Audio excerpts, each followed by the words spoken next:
Bonjour et bienvenue à tous pour ce webinaire Startup à Mission. Nous sommes heureux de vous accueillir. Nous vous invitons à poser vos questions tout au long de l'échange dans le chat et nous y répondrons dans les dernières 20 minutes de ce webinaire. Je laisse la main à Laurence Grandcola qui animera l'échange et je vous dis à tout à l'heure pour vos questions. Bonjour à tous. Alors moi, je vois le curseur défiler, donc c'est bien 52. Je ne sais pas jusqu'à combien on va arriver. Bonjour à tous. Merci de participer à ce webinaire de la communauté des entreprises à mission. Donc moi, je suis Laurence Grandcola. En deux mots, j'ai fondé une entreprise qui s'appelle MySésame et dont la vocation, c'est de faire basculer les dirigeants et les collaborateurs d'entreprise pour qu'ils puissent refondre leur modèle d'affaires et les rendre plus inclusifs et plus durables. Donc le sujet de l'entreprise à mission est un sujet qui me parle. Et je suis aussi donc à la tête d'une toute petite entreprise, une TPE ou une start-up, on l'appellera comme on veut, qui fait aussi que ce groupe de travail qui a été mené par nos trois intervenants est particulièrement à propos. Alors, on va avoir un échange qui va se structurer de la façon suivante. On va avoir le plaisir de partager avec Marc-Antoine, Alexis et Guillaume qui vont se présenter dans quelques minutes. Et avant ça, je vais peut-être, pour ceux qui sont moins familiers à la fois du sujet de la société à mission et à la fois du rôle de la communauté des entreprises à mission, redire quelques mots sur ce que c'est que ce chemin de la société à mission et le rôle de l'entreprise et le rôle de la communauté qui est une association. Merci beaucoup Marc-Antoine. On a une première slide qui vous rappelle du coup les éléments fondamentaux de la loi Pacte. Donc, 3 étages dans cette loi Pacte.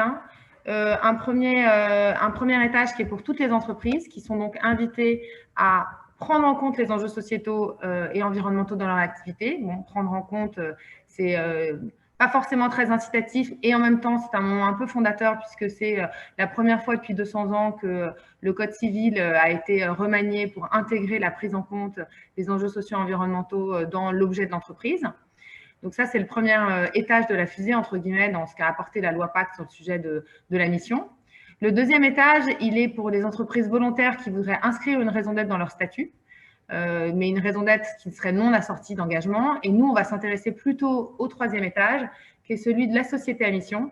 Et donc, pour adopter la qualité de société à mission, l'objet est bien d'inscrire une raison d'être, mais de la sortir d'engagement et aussi d'une gouvernance et d'outils de mesure qui permettent du coup d'évaluer ces engagements, d'aller toujours un cran plus loin et donc une gouvernance avec autour d'un comité de mission et d'un organisme tiers indépendant qui permettent d'évaluer si l'entreprise est bien sur le chemin de sa raison d'être et de ses engagements. Donc c'est dans ce cadre numéro 3 qu'on va se situer aujourd'hui. Donc encore une fois, une raison d'être assortie d'engagements statutaires et une gouvernance et des éléments de mesures qui sont associés. On va passer à la page d'après.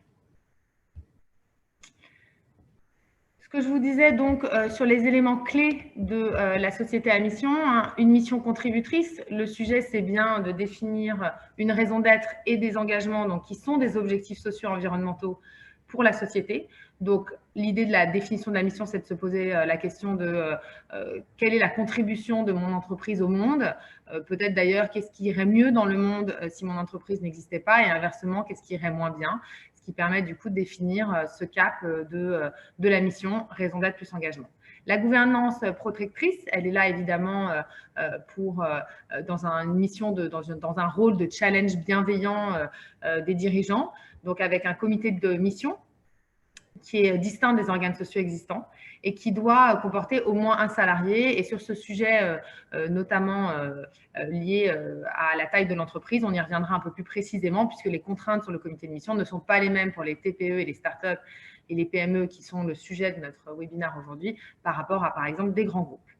Et puis, ce comité de mission, il présente donc annuellement un rapport qui est joint au rapport de gestion et qui doit être approuvé au même moment que l'approbation des comptes.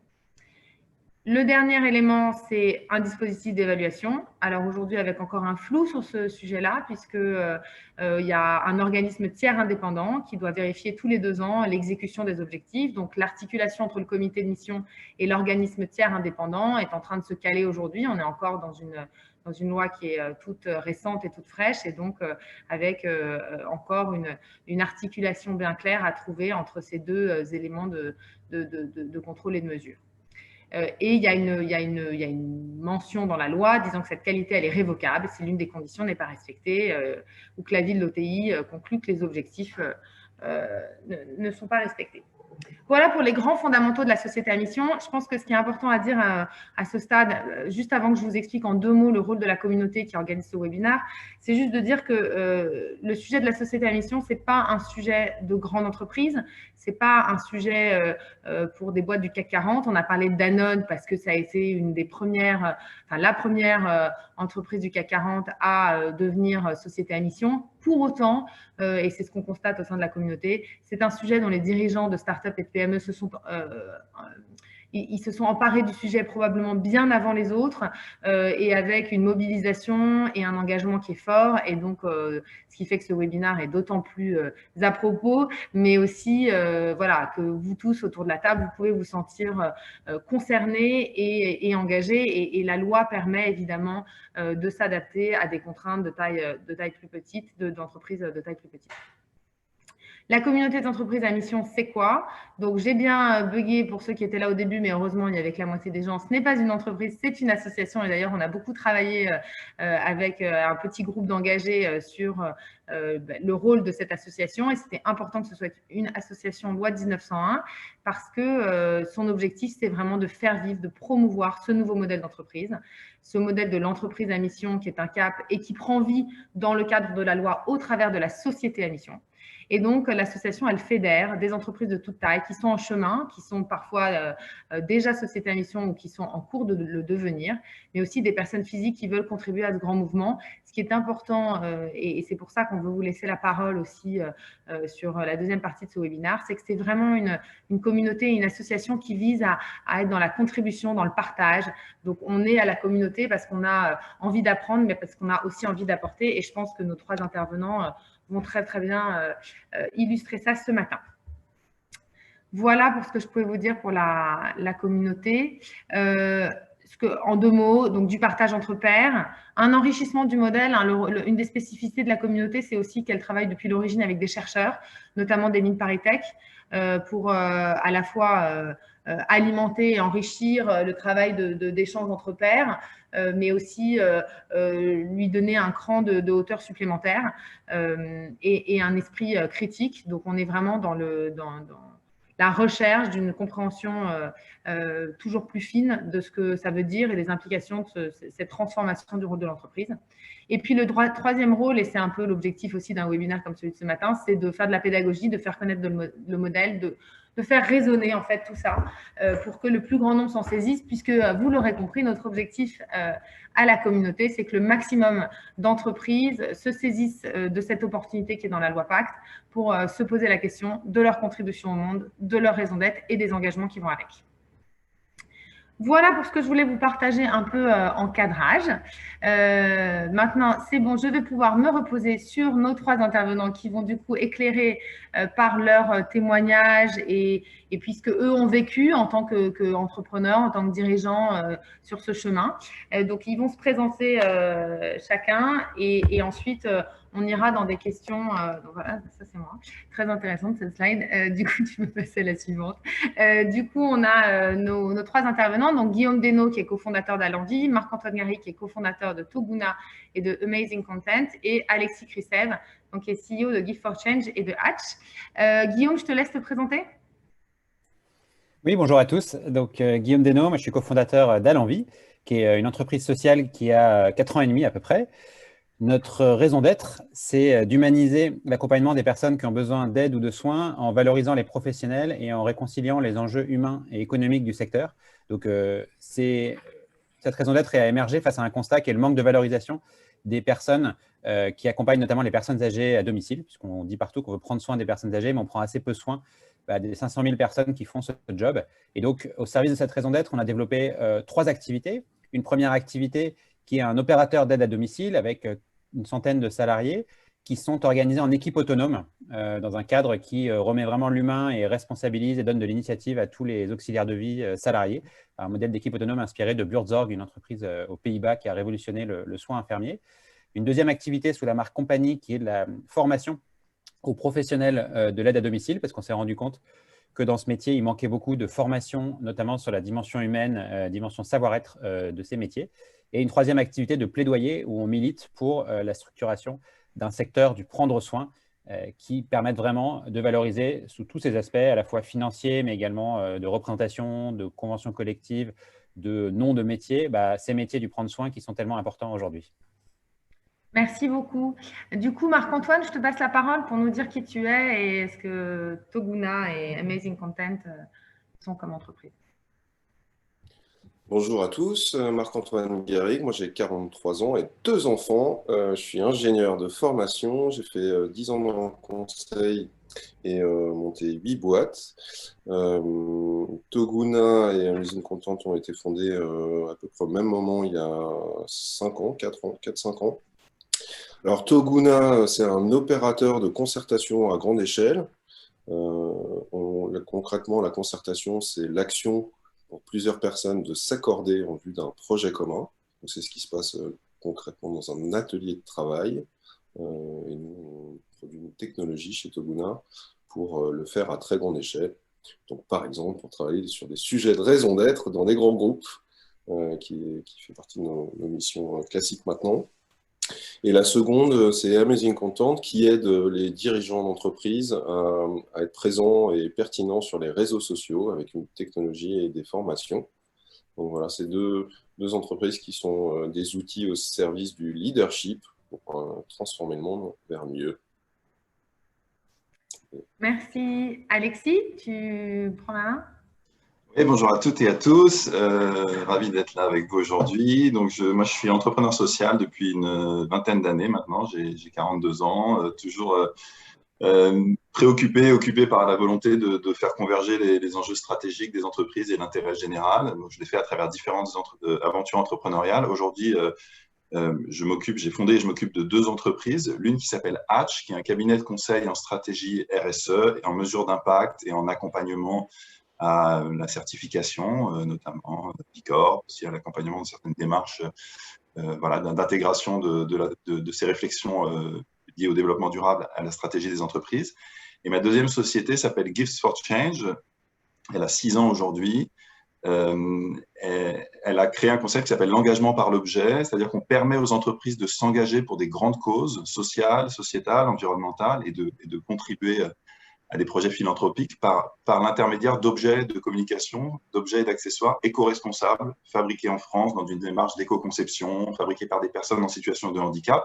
Et donc, on a 2 marchés, 2 secteurs. L'un qui sont les cadeaux d'affaires. Donc, on va remplacer des cadeaux d'affaires type clé USB, trucs en plastique et en électronique faits en Asie par des choses beaucoup plus vertueuses avec une dimension philanthropique.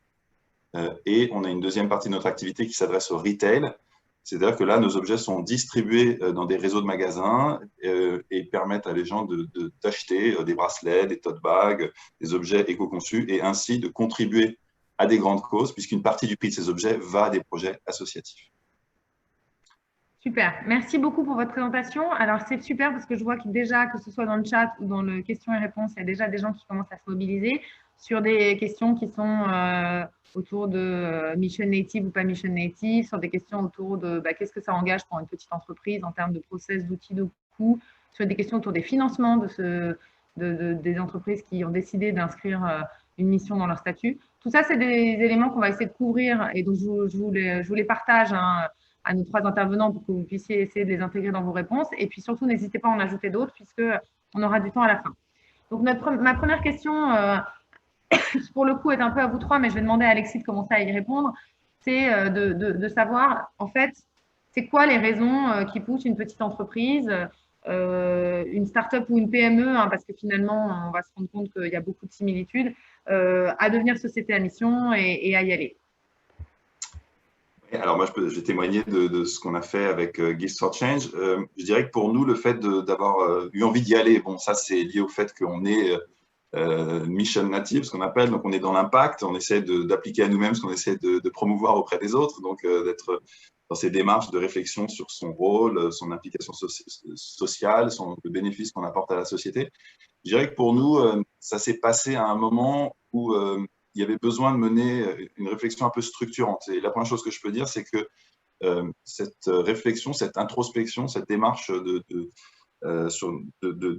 comment dire, de mise en évidence de notre raison d'être, de nos engagements, elle est structurante pour le business. Et ça correspond à un moment où, globalement, le besoin ressenti par tout le monde dans l'équipe, c'était on aurait besoin de mieux comprendre exactement à quoi on sert, quel est notre positionnement précis. En fait, des entreprises se poseraient cette question naturellement, je pense. Plein d'entreprises se la posent en disant mais il faudrait clarifier notre proposition de valeur, il faut clarifier notre mission, il faut clarifier notre identité. Il y a des gens qui appellent ça une plateforme de marque. Et en fait, c'est au sein de toute cette réflexion-là qu'on a menée pour je ne sais pas, quelque chose de concret, par exemple, refondre notre identité graphique en se disant qu'il faudrait un truc qui illustre mieux qui on est. On a commencé à se dire, c'est quoi nos valeurs, qui sont exactement nos clients, à quoi on contribue.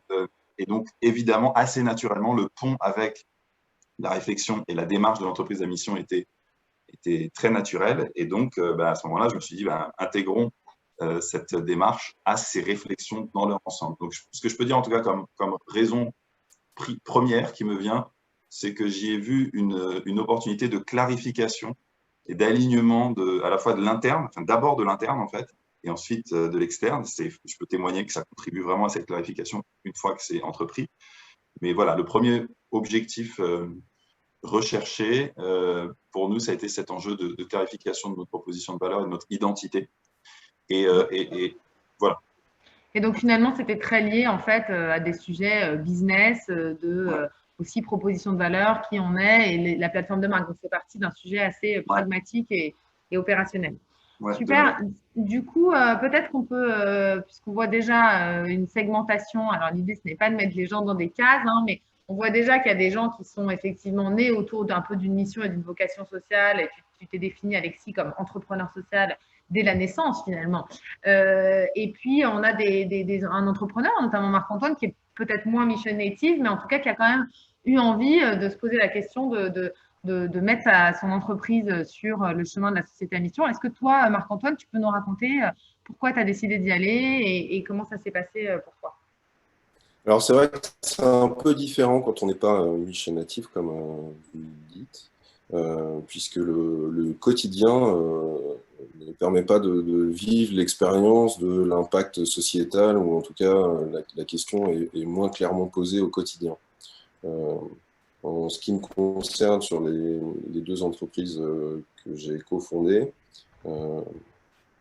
au départ, et je pense que c'est le cas de tous les fondateurs, au départ de la création de l'entreprise, il y a évidemment une dimension sociétale, d'impact sociétal qui est prise en compte dans ce qu'on espère apporter au monde en fondant une nouvelle entreprise.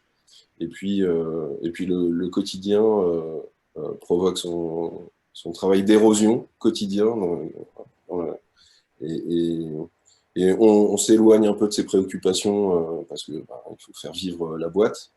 Donc moi, c'est ça, c'est cette volonté de pérenniser une ambition initiale, de la rendre à nouveau concrète, à nouveau tangible, qui était à l'origine de cette initiative.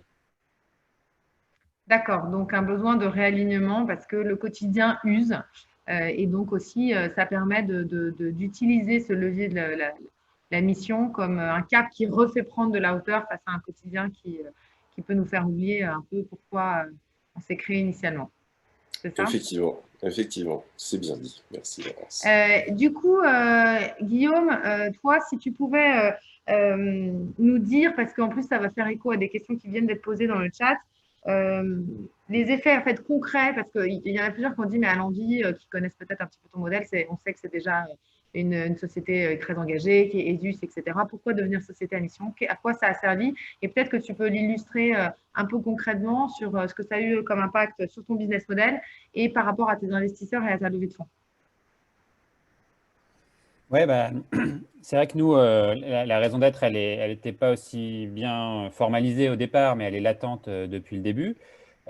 Pour autant, le fait de la formaliser de plus en plus précisément au cours de notre histoire, ça nous a beaucoup aidé à différents moments. Je peux en citer deux.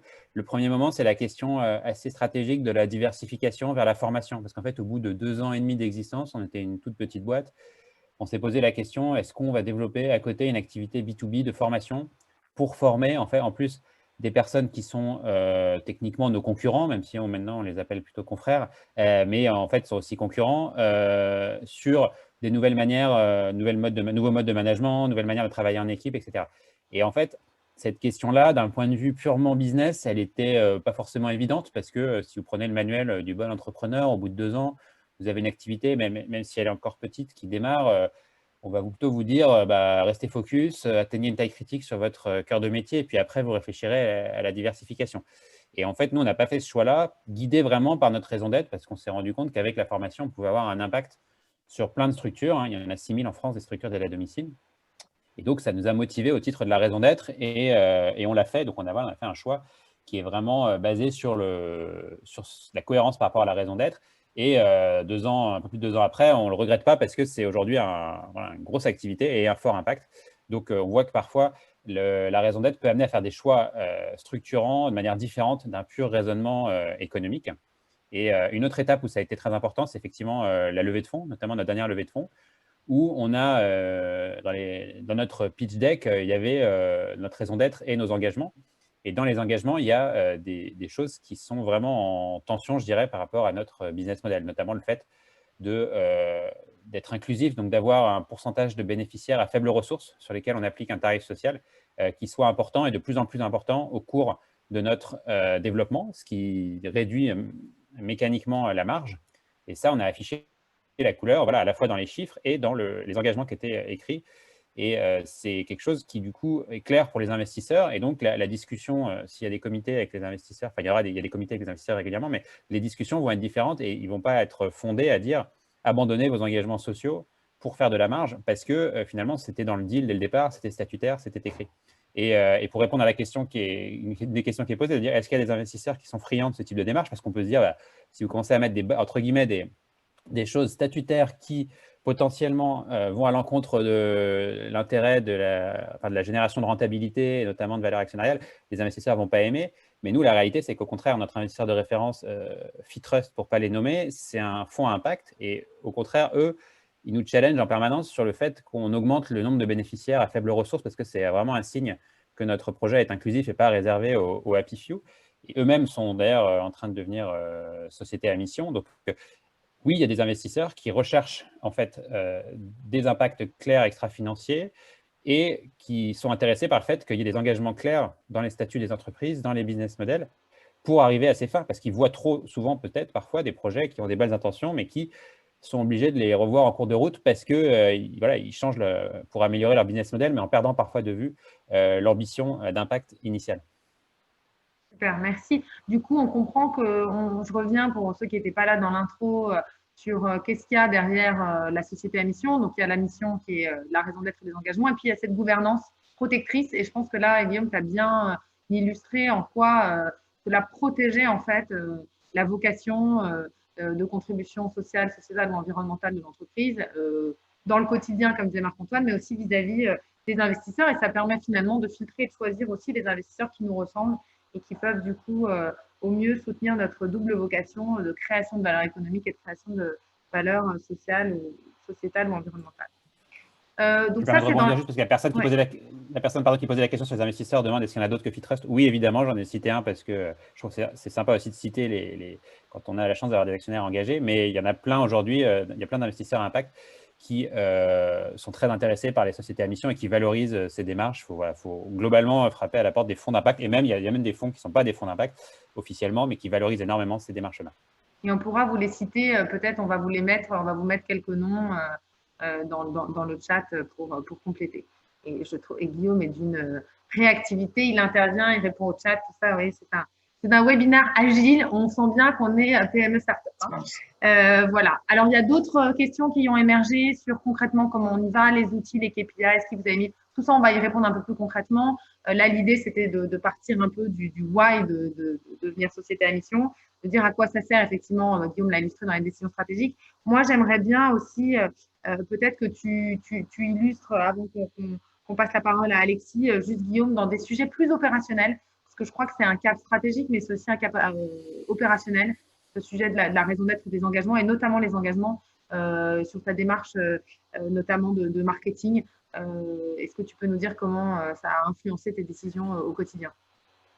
Oui, il y a un exemple qu'on aime bien citer aussi, qui est intéressant, c'est sur le marketing, où finalement, un peu comme tout le monde, on faisait beaucoup d'achats de mots-clés pour essayer de générer des leads alors, en B2C pour notre activité d'aide à domicile.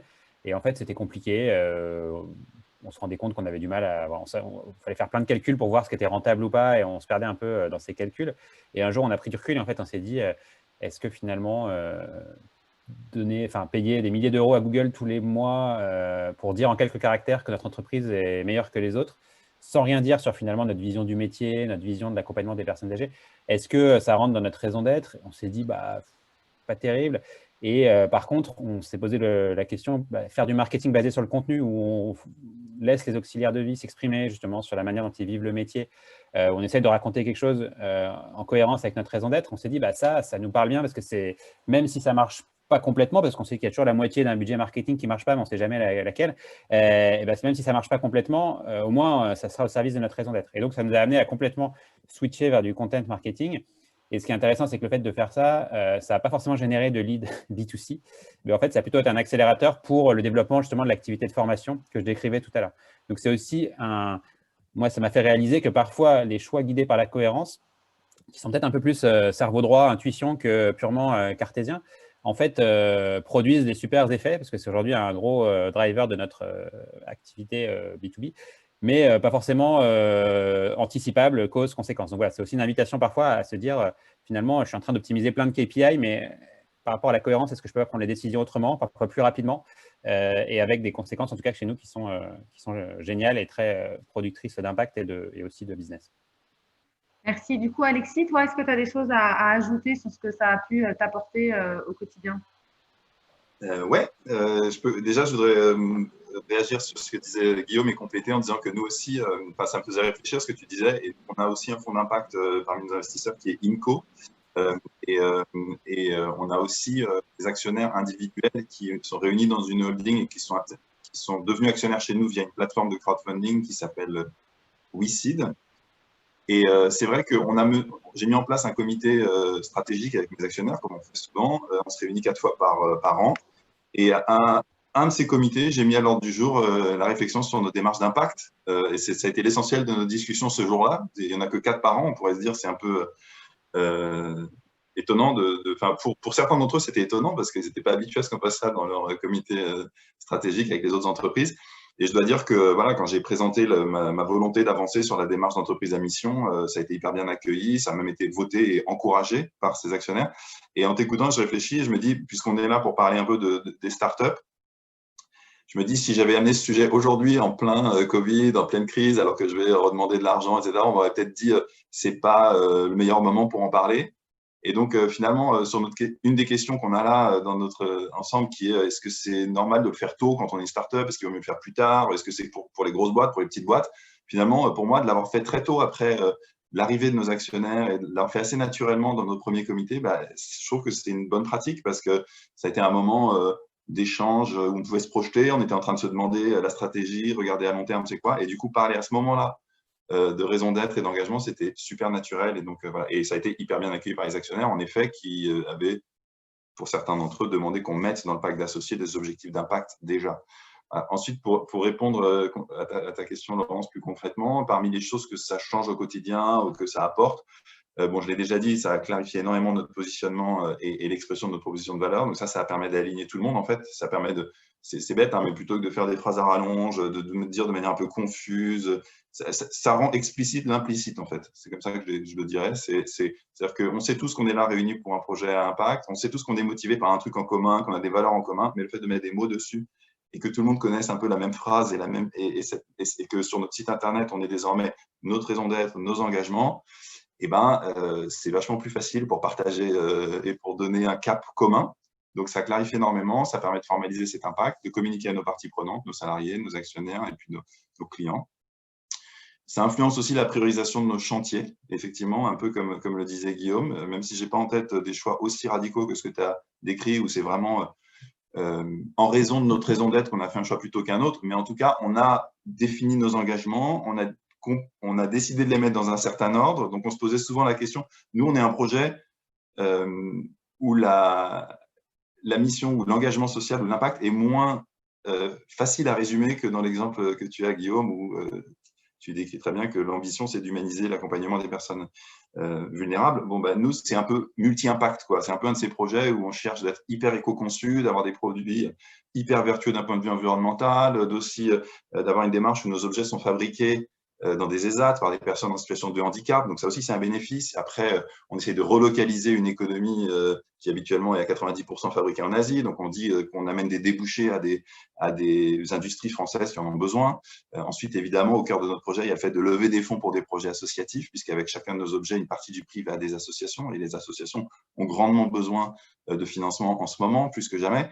Donc, il y a beaucoup d'impacts comme ça. Et une des difficultés pour nous, c'était de hiérarchiser en fait ces sujets. Et le fait d'avoir travaillé sur notre raison d'être et nos engagements, ça nous a permis de trancher, de dire ce qu'il y a de plus on top de tout ce que j'ai cité, en fait, c'est la contribution à des projets associatifs. D'abord, c'est de la dimension philanthropique.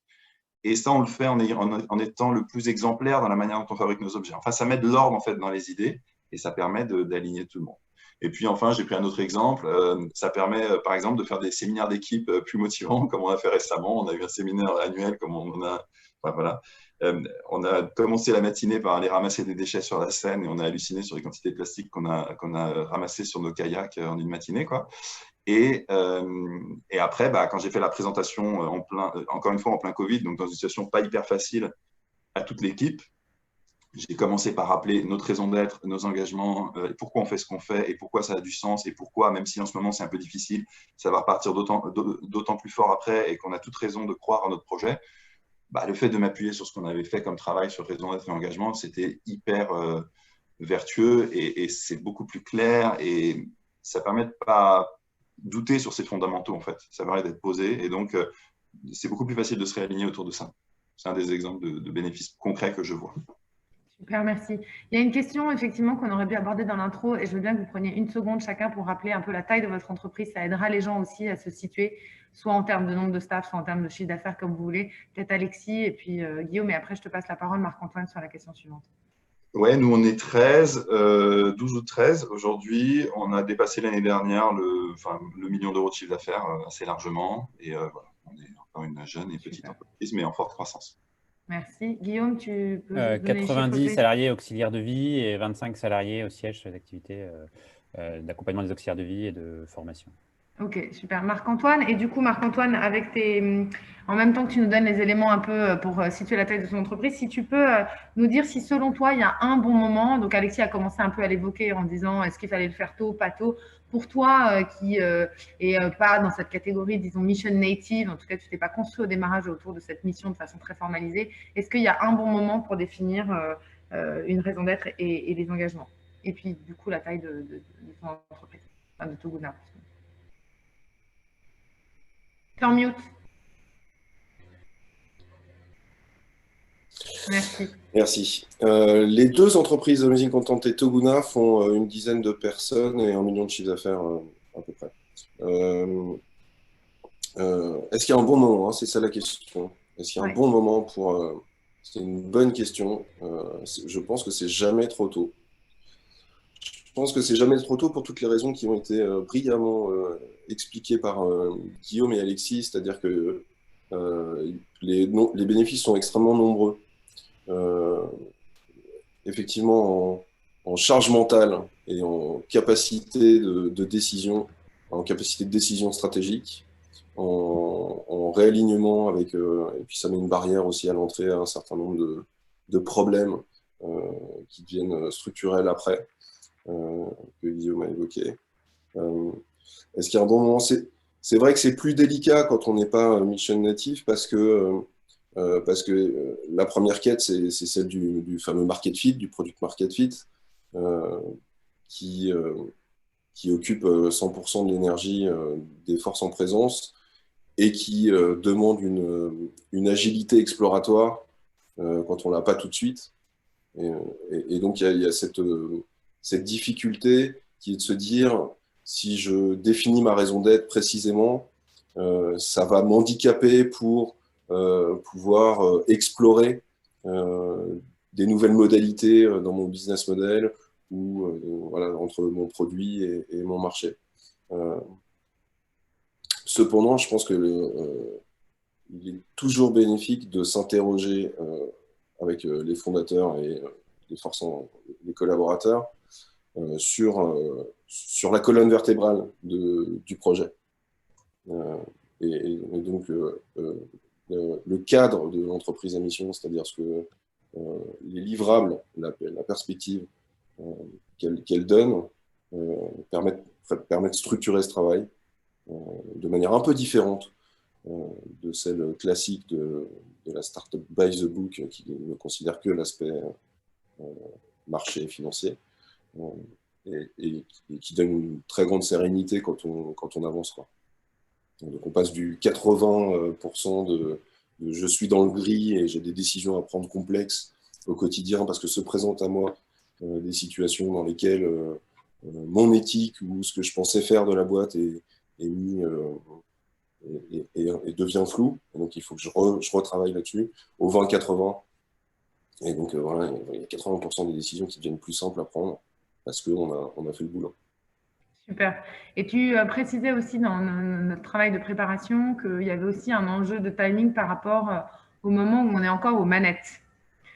Oui, mais Guillaume l'a très bien évoqué, c'est sûr que c'est par rapport au levée de fonds, c'est-à-dire au départ, on a un petit groupe de fondateurs, de premiers collaborateurs, on a toute la latitude pour ancrer cette colonne vertébrale dans la boîte et dans les statuts de la boîte, avant d'aller chercher des financements qui diluent la capacité d'action, ou lorsque l'on devient plus nombreux, voilà, une fois que cette colonne vertébrale s'est diluée ou qu'elle est moins tangible, c'est plus difficile de la rendre concrète sans créer des externalités, même en interne. Ouais, je pense que pour compléter ce que dit Marc-Antoine, c'est vrai qu'au tout début, quand vous êtes que quelques fondateurs et quelques salariés et pas d'actionnaires externes, je pense qu'il ne faut pas avoir peur de définir une raison d'être en se disant qu'en fait, elle peut changer. Il ne faut pas avoir peur qu'elle puisse changer. Mais en fait, ce qu'il faut effectivement réaliser, Marc-Antoine le dit bien, c'est qu'au fur et à mesure des étapes de l'entreprise, les choses vont se sédimenter, que vous ayez une raison d'être ou pas. Parce qu'en fait, à partir du moment où vous allez avoir des actionnaires externes, ils vont venir avec certaines thèses d'investissement. Et donc, c'est au moment où vous avez des gens qui rentrent, qui ont des thèses d'investissement, qu'il faut vous poser la question, c'est quoi la contrainte que je veux avoir pour arbitrer les éventuelles contradictions qu'il peut y avoir entre nos intentions premières dans la création de cette entreprise et les thèses d'investissement, par exemple. Alors, ce n'est pas que les thèses d'investissement, ça peut aussi être le fait que vous avez beaucoup plus de clients, beaucoup plus de fournisseurs. Donc, c'est les intentions des différentes parties prenantes. Comment on arbitre ça? Et voilà, la raison d'être, c'est juste un des moyens de gérer quelque part cette sédimentation, j'aime bien le terme, progressive. Mais il ne faut pas avoir peur au début, quand tout est encore modifiable, de se dire qu'on ne va pas pouvoir pivoter parce qu'on a défini une raison d'être dans ses statuts. Mais si on est 3 associés avec un ou 2 salariés, elle peut changer en une journée, il suffit de faire un PV. Et puis, voilà, ça ne veut pas dire qu'on ne va pas essayer d'être cohérent par rapport à ce qu'on avait défini au départ, mais on peut changer les choses. Oui, donc effectivement, on peut changer ses statuts. L'idée n'est pas non plus de le faire tous les 4 matins, mais en tout cas, c'est de définir sa colonne vertébrale par rapport à des influences qui vont arriver d'autres parties prenantes. Je crois que là, ce que je peux observer dans le chat, et de toute façon, c'est la section dans laquelle on avait envie de passer, c'est d'aller vraiment dans le concret de comment vous avez fait, comment vous avez mis en place les choses. Donc, on a entendu le pourquoi, le timing, et maintenant, j'aimerais vous entendre sur le comment, c'est-à-dire est-ce que vous l'avez fait en chambre comme un exercice souverain d'un ou de plusieurs fondateurs? Est-ce que vous avez plutôt voulu être dans une démarche collaborative? Quelle partie prenante vous avez mobilisée? Donc, si vous pouviez nous donner des éléments un peu plus concrets, sachant que je voudrais repréciser, parce que j'ai vu une question dans le chat qui est un petit point technique. Dans les questions, il y a celle de savoir si vous avez été accompagné. Attention, l'organisme tiers indépendant n'accompagne pas dans la définition C'était une des questions. On n'accompagne pas dans la définition de la raison d'être et des engagements. C'est un organe de contrôle. Voilà, donc de toute façon, on a mis quelques slides de recadrage pour ceux qui n'ont pas pu arriver à 9h00 qu'on pourra vous repasser et qui sont sur le site de la communauté des entreprises à mission. J'en profite pour dire qu'il y a énormément de ressources sur le site de la communauté des entreprises à mission. Et donc, si vous pouviez, peut-être tu peux commencer, Alexis, pour nous dire comment tu as construit ça, à quel point tu as rendu le travail collaboratif, le temps que ça a pris, voilà, des éléments très concrets. J'aime bien l'image de la sédimentation de notre archéologue. Je sens bien ce côté un peu… c'est un peu comme ça que ça s'est passé, c'est-à-dire par successifs, par petites touches. On y va par touches successives. Je dirais que c'est un travail qui a besoin de collaboratif, mais qui dans notre cas n'était pas non plus 100% collaboratif. Je dirais qu'il s'appuie sur du collaboratif. En tout cas, je vais parler d'abord de Gifts for Change. Pour Gifts for Change, on a fait un travail très collaboratif qui a été sur la refonte de notre image de marque. C'est-à-dire, on avait un feeling qui était notre logo ne correspond plus du tout à ce qu'on a envie de dire. C'est un truc qu'on a fait il y a longtemps. Quand on voit notre site, quand on voit nos slides, ça ne ressemble pas du tout à ce qu'on a l'impression d'avoir comme valeur et comme envie comme manière de communiquer. Donc, on s'est dit, on a besoin de refondre ça. Donc, on a besoin de travailler sur qui on est et sur nos valeurs, notre identité, nos différences. Et ça, on l'a fait de manière très collaborative. On l'a fait dans une démarche qui n'était pas tout à fait, à ce moment-là, celle de l'entreprise à mission. Et donc, on a mené pendant presque 1 an un travail de refonte de notre identité qui est passé par des ateliers collaboratifs sur nos valeurs, les mots qui nous caractérisent, notre mission, mais au sens un peu marketing du terme, notre vision, enfin voilà, un peu le fameux why, how, what de Simon Sinek et tout ça. Et une fois qu'on a abouti ce travail, moi j'ai pris un des livrables qu'on a appelé dans ce cadre marketing plutôt la mission, mais c'est un mauvais terme parce que c'est pas ce qu'on appelle la mission dans le cadre de l'entreprise à mission. En tout cas, une phrase qui résumait ce qu'on fait. Et j'ai bâti notre raison d'être, moi, sur cette base-là, en fait, en extrapolant cette phrase-là qui était courte pour la compléter et la développer un peu davantage. Ensuite, donc ça a été pour la définition de la raison d'être. Et c'est vrai que moi, dans mon coin, j'ai fait un peu un brouillon d'essayer de poser des engagements, de poser une raison d'être. Et puis après, j'ai constitué une petite équipe rapprochée avec des personnes dont j'estimais dans l'entreprise que c'était les plus pertinentes pour travailler là-dessus, qui était mon directeur de production, parce que beaucoup des questions qu'on se pose par rapport à nos engagements touchent à la production et à notre relation avec nos fournisseurs. Et puis, notre directrice marketing et communication, parce que je considérais que ce travail allait avoir un fort bénéfice pour elle, puisqu'il avait aussi un enjeu de clarification et de ça. Donc, à 3, on a travaillé sur nos engagements, leur priorisation, en faisant quelques réunions de travail. Et on a défini ensemble des engagements et des indicateurs, en essayant de poser des indicateurs qui étaient à la fois représentatif des engagements qu'on prenait et en même temps atteignable. On s'est mis des indicateurs pour une première année et donc des objectifs atteignables. Et donc, c'était important pour moi d'avoir ces personnes autour de moi pour définir ça. Et très rapidement, mais je ne veux pas monopoliser la parole, sur Hatch, on a fait récemment ce travail sur notre entreprise de conseil, ce travail sur notre raison d'être. Et là, on l'a fait complètement en collaboratif. On s'est fait un atelier. On est habitué chez Hatch à mener des ateliers d'intelligence collective, puisque ça fait partie du métier de Hatch. Et on l'a appliqué à nous-mêmes. Et donc, on a travaillé de manière très collaborative avec des boards, des post-it, etc. pour, en 2-3 séances collectives, définir notre raison d'être et la choisir. Et on va maintenant travailler sur nos engagements. D'accord. Merci. Marc-Antoine, peut-être à toi, puisque toi, je sais que tu es parti plutôt dans la démarche inverse je crois, de démarrer par les engagements et de faire ça plutôt dans ce sens-là. On essaye de faire des réponses courtes parce qu'il y a encore plein de questions qu'on essaie de traiter au fil de l'eau et du coup, comme ça, on va pouvoir tout couvrir. Oui, alors, effectivement, ce qu'on a appris dans notre groupe de travail en échangeant tous les trois, c'est que de toute façon, c'est une démarche extrêmement expérimentale, qu'il n'y a pas de bonne méthode a priori.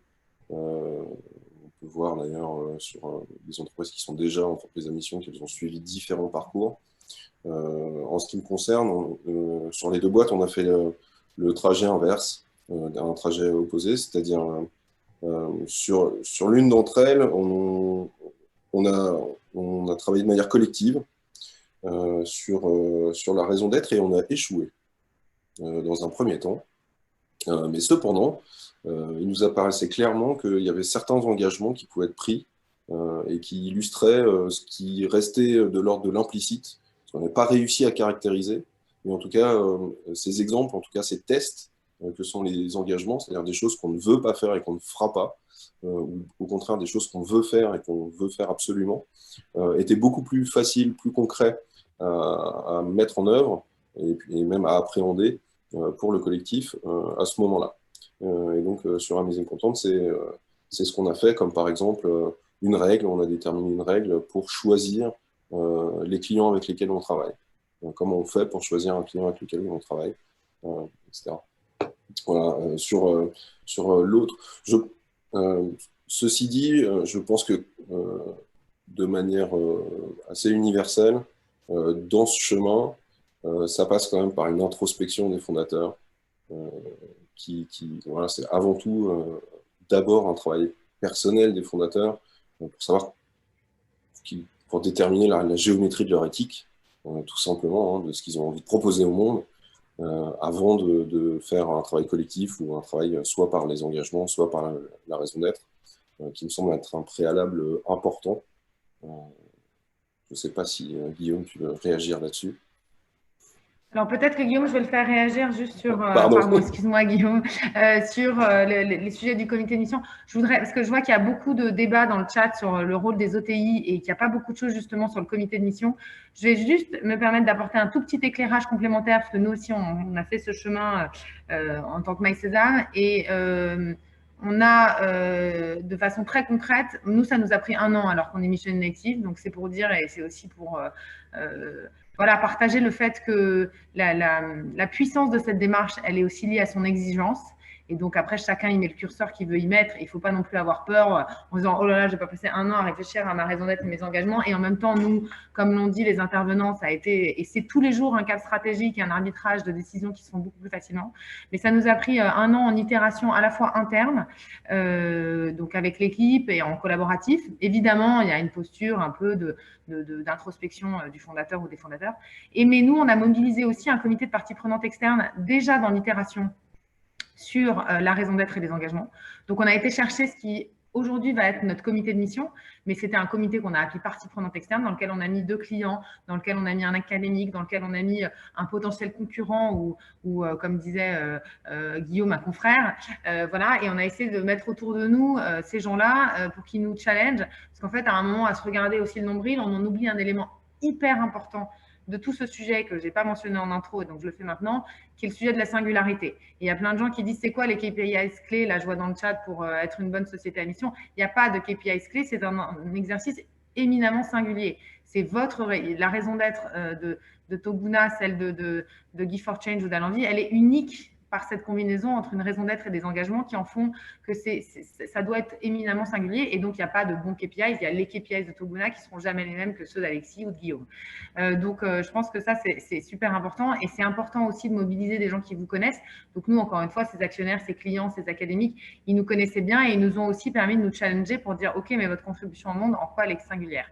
Et ça me permet de faire le lien avec une question auquel peut-être tu peux répondre, Guillaume, sur le rôle du comité de mission, parce que je crois qu'avant d'aller chercher un OTI, un organisme tiers indépendant pour contrôler, il faut déjà bâtir avec ce comité de mission son chemin d'évaluation, de mesure au fil du temps. Et donc, Guillaume, toi, nous dire comment est constitué ton comité de mission et comment il peut l'être à minima pour des petites entreprises qui n'ont pas envie de mettre en place une usine à gaz. Ouais, alors juste pour apporter juste un complément, c'est intéressant, c'est que nous, on a constitué notre raison d'être et nos objectifs avec plutôt ce qu'on appelle nous les parties constituantes, donc les salariés et les actionnaires, parce que finalement, on voulait, il y avait un peu un côté, historiquement, l'entreprise s'était structurée autour de ces parties constituantes et il y avait déjà une gouvernance parce qu'on était ESUS impliquant les salariés, donc on ne voulait pas insulter l'histoire d'un seul coup, dire maintenant, en fait, on va tout écrire avec toutes les parties prenantes.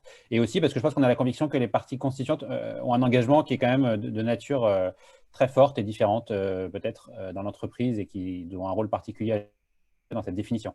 Après, notre comité de mission, pour le coup, est ouvert à toutes les parties prenantes. Donc, on a fait un comité, nous, assez large, qui représente à la fois des bénéficiaires de nos services, des chercheurs en gouvernance et management, des gens du corps médical, des gens d'associations référentes sur des sujets qui nous intéressent, qui sont particulièrement importants pour nous, comme l'isolement des personnes âgées.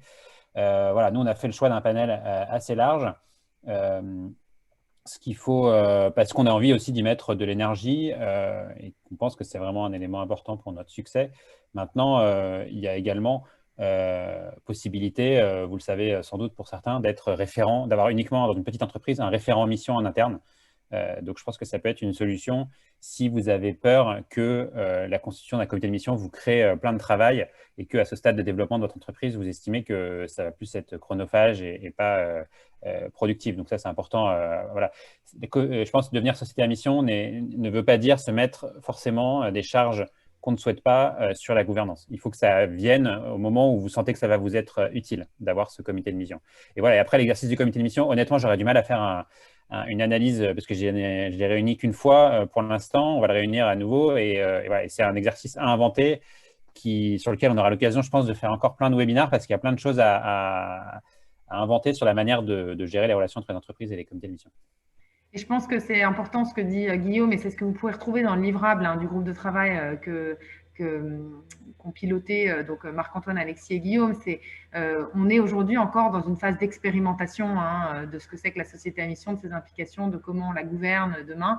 Et donc, on vous partage aussi l'état de réflexion d'entrepreneurs qui se sont saisis du sujet tôt avec cette zone de flou. Donc, ce que je retiens en tout cas du comment, c'est que ça a plutôt été un travail quand même long et d'itération qui peut être raccourci. Plus on est tôt, finalement, plus le travail peut-être peut être fait rapidement, qui peut être soit fait de façon très souveraine par le fondateur, soit en impliquant de façon plus ou moins collaborative les salariés, soit les parties constituantes, comme tu disais Guillaume, ou plus largement les parties prenantes. Et ça, encore une fois, c'est à chacun de le définir en fonction de son entreprise, de son histoire et de là où il en est.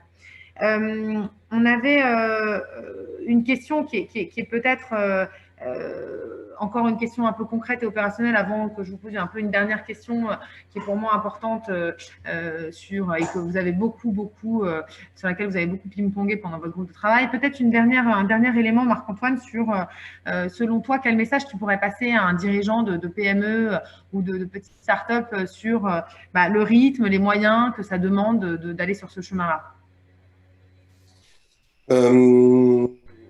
C'est effectivement assez exigeant. Et je peux en témoigner puisque nous, on n'est pas au bout du process. Donc, on n'est pas encore société à mission. On est moins avancé qu'Alexis et Guillaume, que même toi, je crois, Laurence. C'est exigeant. Il est absolument nécessaire de prévoir du temps et je pense des zones de respiration et d'itérer sur ce sujet-là. Je suis peut-être pas le meilleur pour donner des conseils autour de la table. Non, mais je me souviens que tu nous avais dit dans la préparation qu'il fallait être bienveillant avec soi-même et que. Ah, absolument, c'est vrai. Donc, voilà. J'essaie, de le dire. Effectivement, c'est un exercice difficile. D'abord, puisqu'il commence par l'introspection, donc c'est toujours un exercice difficile.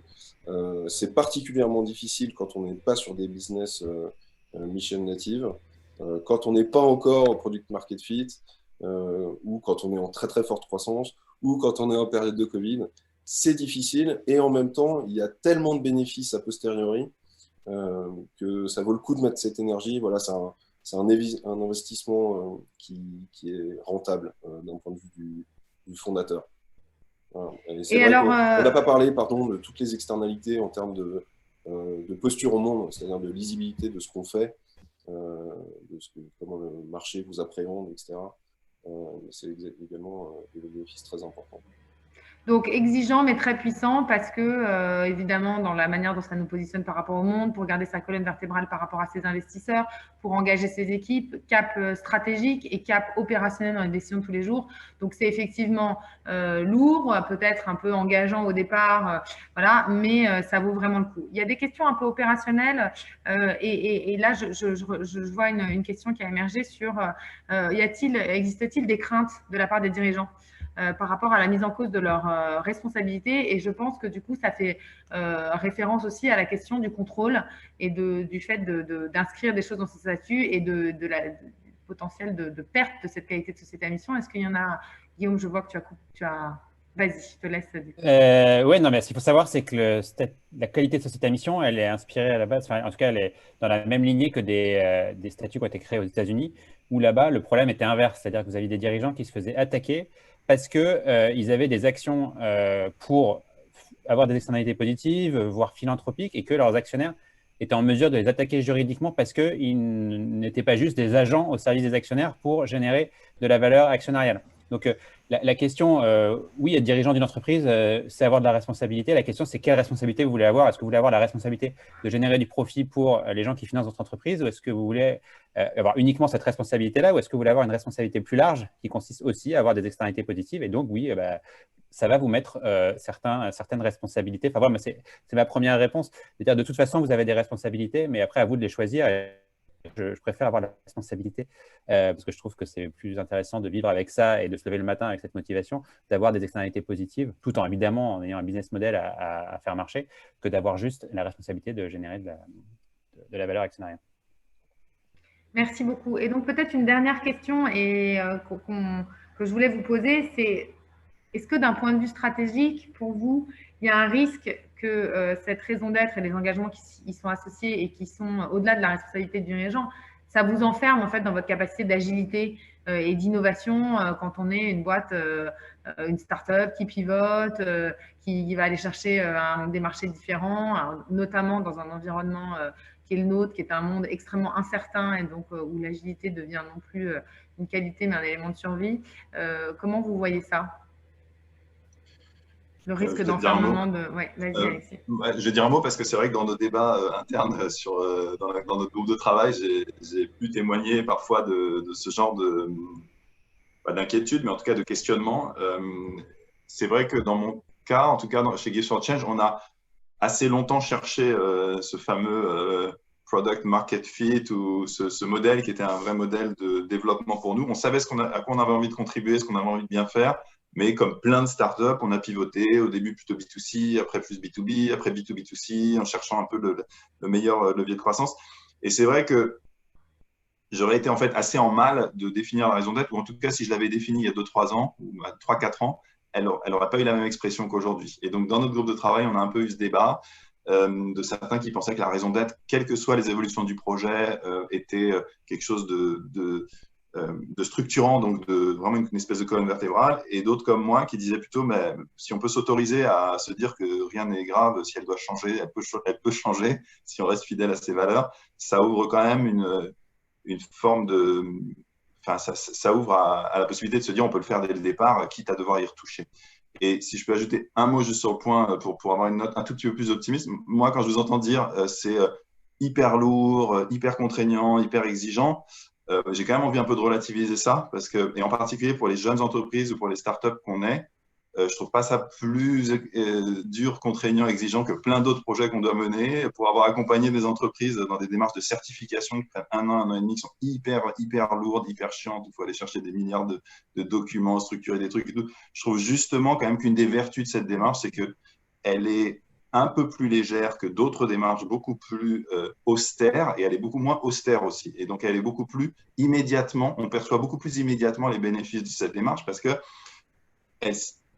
offre des moments de respiration, en fait. On est quand même des entrepreneurs et entrepreneuses bourrins dans notre projet au quotidien, à essayer de dépoter du matin au soir et le week-end, et on s'autorise assez peu de moments comme ça qui permettent de prendre du recul. Donc j'ai envie que les gens ne repartent pas avec une espèce de panique en se disant… Tu as raison, Alexis.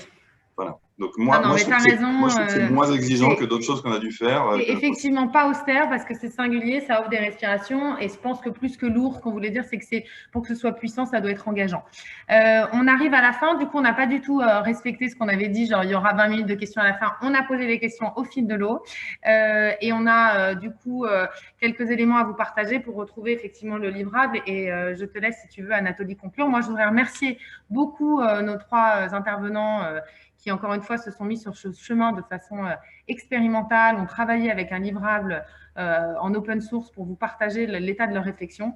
Et tout ce que je peux vous dire, c'est que la communauté est un super lieu pour échanger et partager, et que c'est un chemin qui, encore une fois, apporte énormément à des dirigeants, à des fondateurs et à leurs équipes et à l'ensemble des parties prenantes. Donc, Alexis, tu as raison, notre…